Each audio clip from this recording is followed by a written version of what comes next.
محسن محمدی نیا، روانشناس متخصص روابط زوجین با بیش از 20 سال سابقه در امور مشاوره خانواده و درمان مشکلات روحی عاطفی.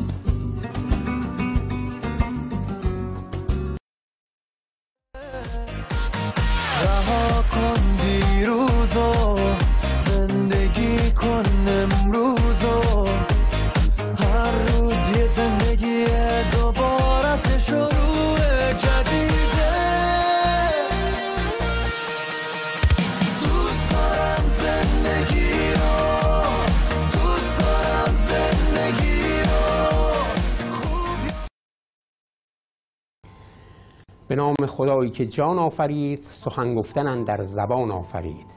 خداوند بخشنده دستگیر، کریم خطا بخش پوزش پذیر.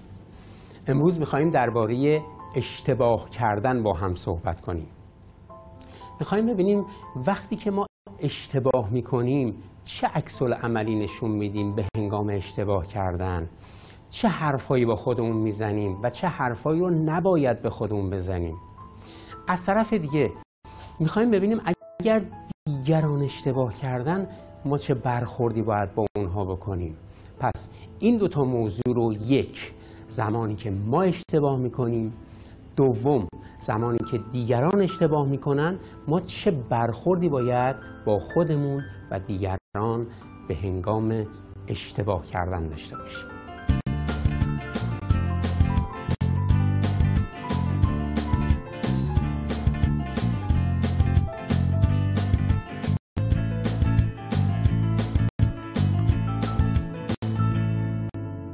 بازی به غلط سر شده ایام شبابت. حافظ میگه دوران جوانی دورانیه که به قول یکی از دوستان آتش بدون دود نمیشود جوان، بدون گناه بدون اشتباه.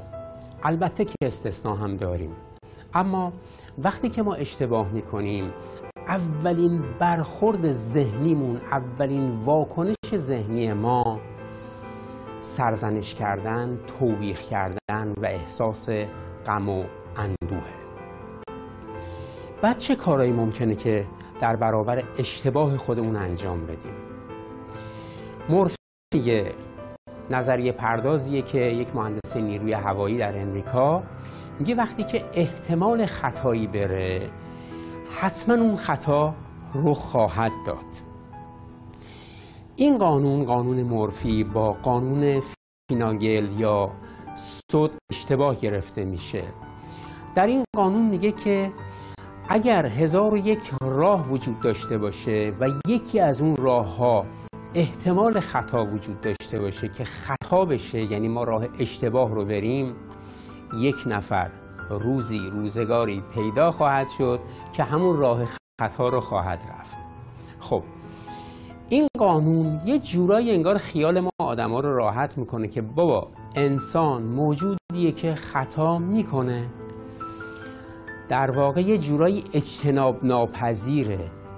وقتی احتمال خطا هست یعنی اون خطا حتما رخ خواهد داد.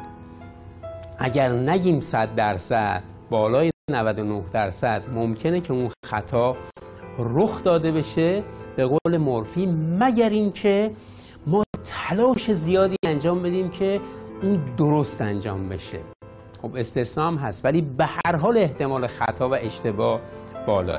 پس فرزند شما خطا میکنه، یه دفعه ممکنه وارد محلتون بشی ببینید که بچه 13 سالت سیگار دستشه، یا مثلا در رو باز کنی وارد خونه بشی ببینی که داره فیلم‌های پورنو نگاه میکنه. خب چی کار میخوای بکنی؟ کارنامه‌شو گرفتی، دیدی که چند تا نمره تک داره، تجدید آورده.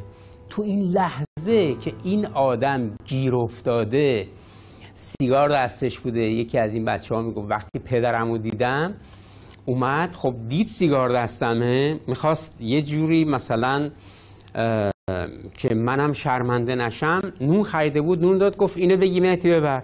من اینجوری سیگار رو قایم کرده بودم، سیگار چسبید به کف دستم، سوختم. میدونید که سیگار 900 درجه حرارت داره، سوختم ولی گرفتم همینجوری نونو. خب تو این لحظه ببینید چقدر برخورد قشنگی میکنه این پدر در برابر اشتباه فرزندش. وقتی میبینه به جای اینکه برخوردهای چکشی و نظامی و تند و خشن و درگوشی و فحش و ناسزا بار بچهش بکنه، فضا رو فراهم میکنه که دفعه بعد او دوباره بیاد مشکلش رو مطرح بکنه.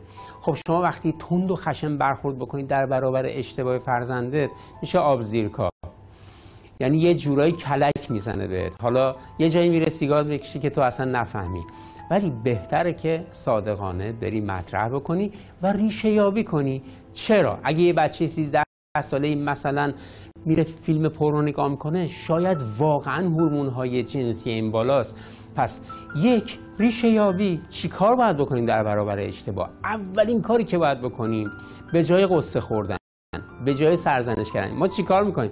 ما سرزنش میکنیم که اگه خودمون اشتباه بکنیم سرزنش کنیم. اگه اون بچه اشتباه بکنه ممکنه شروع کنیم داد و فریاد کردن.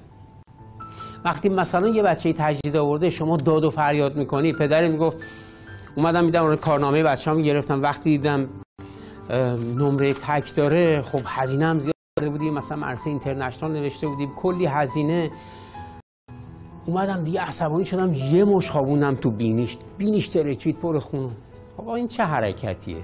خب تو این کارو میکنی فکر میکنی مثلا موفق شدی، حالا اون بره درس بخونه، اما ریشه مسئله پنهانه، حواستون باشه.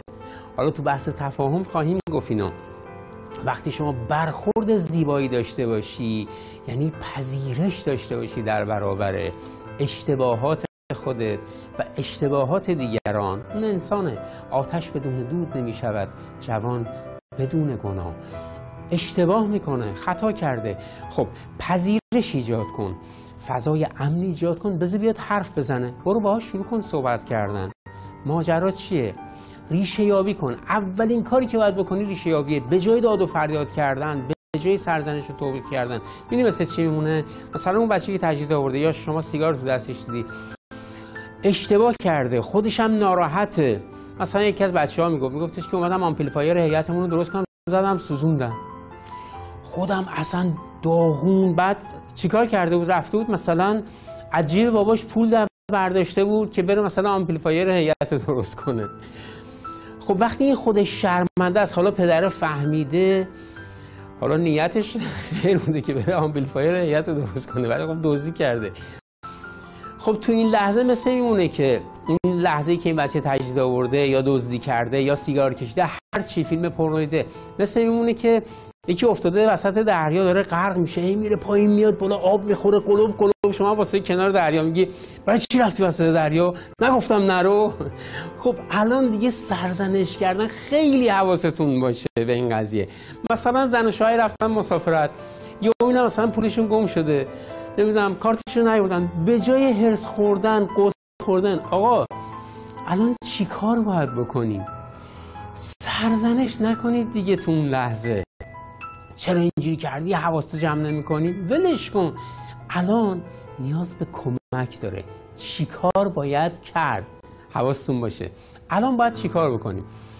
مثلا تکلیفی که من میدم به فرض بعضی از مراجعانم، خانمی اومده 2 بار وارد یه رابطه شده، در هر دو شکست عشقی خورده، هی فحش و لعن و نفرین و سرزنش به خودش. چرا من اصلا وارد این رابطه شدم؟ اون دفعه هم دقیقاً همین اشتباهو کردم. آقا ممکنه 100 بار دیگه هم اشتباه بکنی.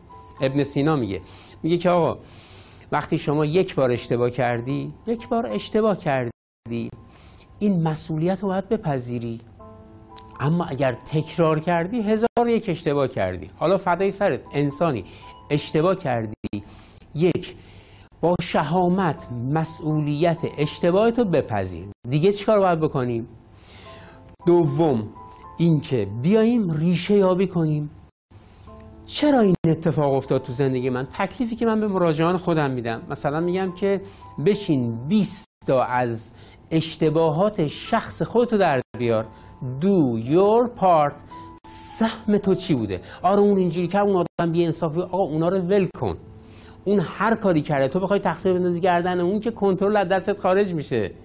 تو دیگه کنترلی روی زندگی و اوضاع و شرایط زندگی نداری. پس با شهامت مسئولیت اشتباه تو، زندگی تو بپذیر. در این دنیای بزرگ و لایتناهی هیچ کس به اندازه شخص خودت مسئول زندگیت نیست. بپذیر این اشتباهاتی که کردی، اشتباهات مالی کردی، در سن 60 سالگی تمام پولتو دادی یکی برداشت برد، هیچی نداری. من داشتم مثلا مراجعی که زن و شوهر معلم بودن، دادن برای انبوه‌سازی یه جا خونه بسازن براشون، تمام سرمایه 40 سال زندگیشون و زندگی مشترکشون رو برداشت طرف برد. خب حالا اشتباه کردیم، الان چی کار باید بکنیم؟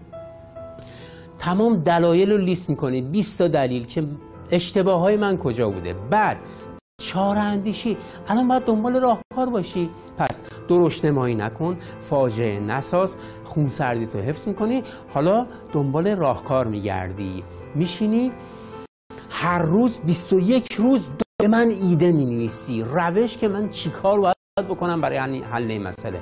مطمئن باش درهایی به روی تو باز خواهد شد و راه نجات کشف خواهد شد توسط شخص خوده.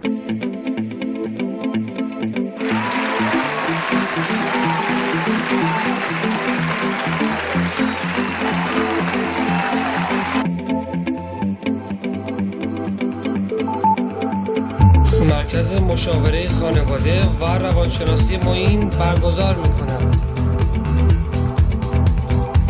دوره انسان آرام.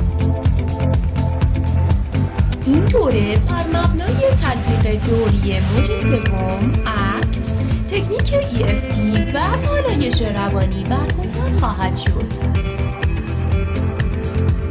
دوره شخصیت شناسی، خودشناسی و دگرشناسی.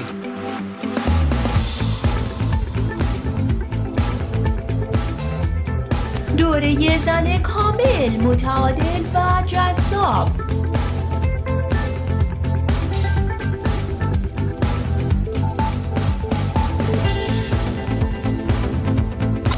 دوره نوجوان توانگر. دوره بهبود و غنیسازی روابط زوجین، بازگشت به عشق.